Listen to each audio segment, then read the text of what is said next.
The story begins with this girl named Yoo Jae-Kyung, we'll call her Jae for short, who is 18 years old. She's classmates with our protagonist, Kiry, we'll call him Kiry.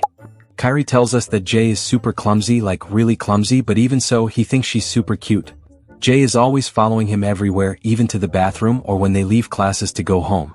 He says people always ask him if they're dating, but he always gives the same answer: they're just friends.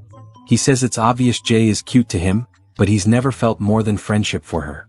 Because, you know, when you like someone, your heart is supposed to beat super fast, and that just doesn't happen with her, no matter how close they get. As they're walking, Jae asks him if he's going home yet. Kiry tells her no, because he's supposed to go to an internet cafe with a friend. Jae says she wants to go too, but Kiry tells her no, because it's going to be a boys' night out. Jae gets a little sad, so Kiry tells her they can go together tomorrow if she wants. Jae gets super excited and makes him promise. They say goodbye, and Kiry wonders if anyone as innocent and kind as Jae could even exist. A few hours pass and Kiry is saying goodbye to his friend. After that, he realizes it's super late and starts heading home. As he's walking, he remembers that he's in Jae's neighborhood, so he wonders if he'll run into her by chance on the street. But then he remembers the time and says it's impossible. Suddenly, he sees a silhouette that looks familiar, and when he turns he finds Jae. Kiry asks her what she's doing out on the street at this hour, but immediately realizes that Jae looks a little different. Jae is super surprised, just like Kiry, so she quickly hides the cigarette she had and asks him what he's doing around here. Kiry can't believe what he's seeing and asks her about the cigarette and the tattoos she has. Jae tries to hide them, but we can see she's terrible at it. So she asks Kiry to keep it a secret. He can't believe that the cute, simple girl he knew now looks like a delinquent.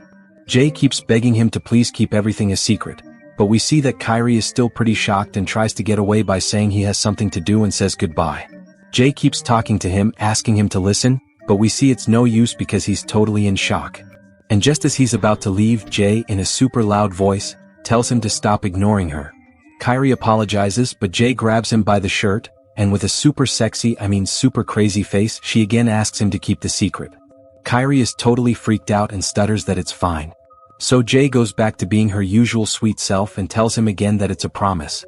The chapter ends with Kiry pretty scared, but also with a new feeling awakening in him. The next day we see Kiry is still all nervous, and on the other hand Jae greets him normally. Kiry still can't believe what he saw yesterday and wonders how he should act now. But we see that Jae is still the same goofy girl as always, so Kiry can't stop thinking about what her true personality might be. Kiry tries to help her up, but when he takes her hand he feels a tingle again and lets go, making Jae hit herself super hard. Kiry's a real jerk. They're in class and Kiry apologizes for earlier. Jae says it's fine even though her head hurts a bit. Just then their dick-headed professor tells them to be quiet. Kiry is all scared, imagining a million insane things like if Jae is mad at him, who knows what she might do. Jae realizes he's spacing out and tells him to wake up, reminding him again of his promise not to say anything about what he saw yesterday. Kiry, in masochistic mode, imagines Jae kicking him and tells her he won't say anything. But we can see that he can't help but react every time Jae touches him now. And well, they completely forget they're in class and their professor shushes them again. Kiry seems like he still hasn't realized what he's feeling and wonders why he reacts like that every time Jae touches him if he didn't feel anything before. He can't stop wondering why his heart is beating so fast all of a sudden. Besides not understanding why Jae would be hiding her true personality from everyone. Jae keeps talking and this time she drew a picture of him. Look at that meme-worthy drawing. Kiry, a little in shock, complains that it doesn't look anything like him and well they forget again that they're in class. The dick-headed professor gets fed up and decides to kick them out of the classroom. So, look at the pair of lovebirds standing punished outside the classroom. Jae says she needs to go to the bathroom while Kiry tells her she's going to get scolded again. But it seems the matter is very urgent, and Kiry takes the opportunity to go too. But he slips and takes a massive fall. Apparently the floor is slippery and that's why Jae had also fallen. Jae runs towards him to help him up, but we see Kiry hesitates a bit before rejecting her, saying he can do it himself. Just then, Jae brings out her true personality and orders him to give her his hand. So Kiry, all submissive, does it and then Jae goes back to being her usual self. The chapter ends the same way as the previous one, with Kiry totally mind blown by everything he's feeling, and honestly I can't blame him folks, Jae is a total babe. It's the weekend, and Kiry is at a supermarket planning what to do when he accidentally runs into Jae, who asks him where he's going. She asks if he's heading home, and we see Kiry is going crazy with this situation.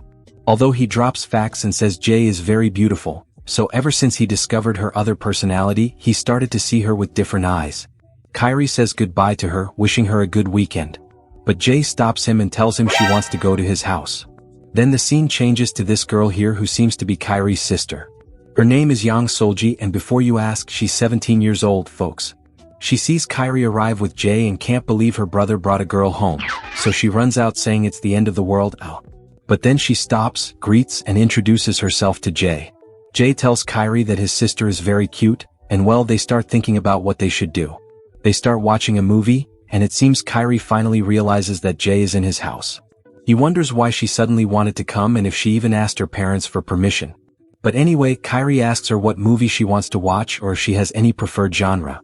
Jae recommends one with war and blood, but it seems Kiry isn't very good with those kinds of things. So then Jae tells him to watch an anime, one of those he likes so much, like the one she saw him watching last time. But we see Kiry screams and tells her no, because with the help of the translator, it seems the anime Kiry was watching was one with NTR. So he says they should watch a romantic movie or something else. He turns on the TV and to his bad luck, an R-rated scene comes on. Kiry is all embarrassed, but Jae doesn't seem to care. Just then, Yang opportunely appears and finds them watching the not porn, and she runs out again, saying she's going to tell her dad. I really like the sister. We see that after that, they put on a romantic movie, but Kiry says it's pretty boring and feels like he should apologize to Jae because it would have been better to watch the war movie she wanted. But when he turns to ask her what she thought, he sees she's completely asleep. Obviously, Kiry is super nervous but says he understands her because the movie is super boring. Although then he feels a bit of relief that she fell asleep because that way she can't hear how fast his heart is beating right now. He wonders if he should wake her up, but then he's a little honest with himself and says he actually wants to stay like this a bit longer. The movie ends and Jae wakes up saying she rested very well. Then she says she has to go because she has something to do with her dad. But before she leaves, Kiry apologizes for the movie, saying it was his fault she fell asleep. But we see Jae takes on her dark personality and asks him what he's talking about, that she wasn't actually asleep.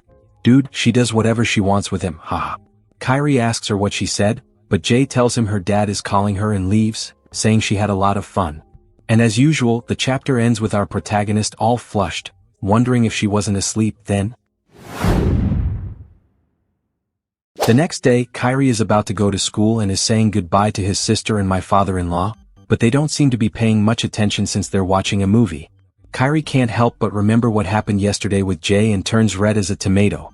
His dad, like any Latino dad, notices this and asks him if he's sick, but his sister, without batting an eye, tells him that he's probably remembering the not porn he watched yesterday with the girl he invited home. His dad, like any Latino dad, instead of scolding him, seems proud. And well, at school we see Kiry is still the same as always, super nervous about being next to Jae. He can't stop thinking about how in the last few days, his heart speeds up every time he's with her. Besides remembering what Jae told him yesterday, that she wasn't asleep while they were watching the movie, so he makes up a whole scenario in his head about what would have happened if he had realized Jae wasn't asleep. Obviously he turns red as a tomato again. Jae notices this and asks him what's wrong, so Kiry tries to calm down, saying that if he keeps acting like this, Jae will think he's a pervert. Although later we see he doesn't dislike that idea much. So he slaps himself to try and control himself. Jae asks him again what's wrong because his face looks like a tomato, as if he's thinking something perverted. Kiry quickly denies it and Jae drops a fact, saying that when you strongly deny something, it's because it's a big truth. Kiry denies everything again and Jae tells him that she was thinking about something daring. She was thinking about the porno scene they accidentally saw together yesterday. Then she goes into dark mode and asks him what hallucination he had. Kiry is all nervous, not knowing where to hide, and Jae gets close to him, whispering in his ear that he's a. Obviously, poor Kyry's hormones go wild, and Jae, after making her mess, tells him it's just a joke, but she keeps teasing him anyway. And what's up with their professor, Some guys are playing soccer. We see Kiry is the goalie, and everyone trusts him to block the shot they're about to make. Kiry dives like a buffoon, but we see he's totally an idiot and ends up hitting his head hard against the post, plus they scored a goal, of course, His teammates look disappointed and mock him, saying they should never have expected anything from him. Just then his girl shows up, worried about the hit he took, and helps him up. The game ends and their coach, looking super cool, tells them they'll have physical tests now. As usual, some don't want to and ask him to just let them play another game. But we see the teacher tells them that if they have any problem with him, they can solve it by fighting, lol. Meanwhile, Kiry thinks that before he wouldn't have cared about doing them, but now that Jae will be watching, he wants to show off and give a more manly impression. The test will be push-ups. Their professor encourages them, saying that the first place, whether male or female, will get a roasted chicken, and the last place will have a fun training session with him after classes. Careful, that's how hentai starts, lol. Kiry is a little worried because he's not very good at push-ups. The first ones are Jae and this buff bald guy named Kim. Jae seems to do them without a problem and manages to do 72, no way. All the guys seem surprised, and look at Kim, he did 415 and still says it was easy. Kiry is all worried and the other guys are totally praising Kim. Kiry wonders how Jae will react to this, and we see she's quite surprised. To top it off, now it's Kiry's turn and this girl named Jean.